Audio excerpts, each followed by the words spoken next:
আজকে বন্ধুদের সাথে গিয়েছিলাম কাচ্চি বাইয়ে। কাচ্চি বাইয়ে যাওয়ার পরেও আমার কাচ্চি খাওয়া হয় নাই। কেন আমার কাচ্চি খাওয়া হয় নাই জানতে হলে পুরো ব্লগ দেখেন। আজকে বন্ধুদের সাথে যাইতেছিলাম কাচ্চি বাইয়ে। যাওয়ার সময় আমাদের পড়তে হয় করিমপুর বাজারের এই ভিড়ে। এই ভিড় থেকে বাঁচার জন্য আমরা অবলম্বন করি অন্য একটি রাস্তা। যাই হোক, যেমন তেমন করে আমরা নরসিংদী চলে আসি।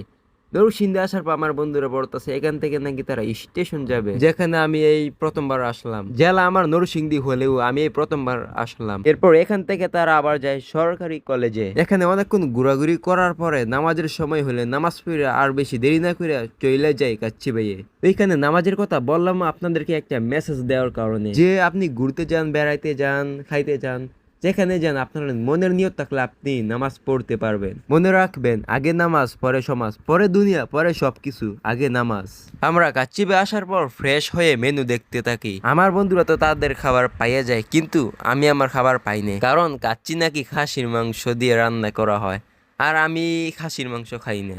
এরপর অনেকক্ষণ চিন্তা ভাবনা করার পর আমি পোলাওয়ের কম্বো নেই। এই হচ্ছে আমাদের বন্ধুদের খাবার, আর এই হচ্ছে আমার খাবার। আর আমার খাবারের সাথে আছে বোরহানি, আর আমার খাবারের সাথে দেখি এই 2 চামচও দিয়া দেয়। ভাই, আল্লাহ তাআলা হাত দিছে কি জন্য?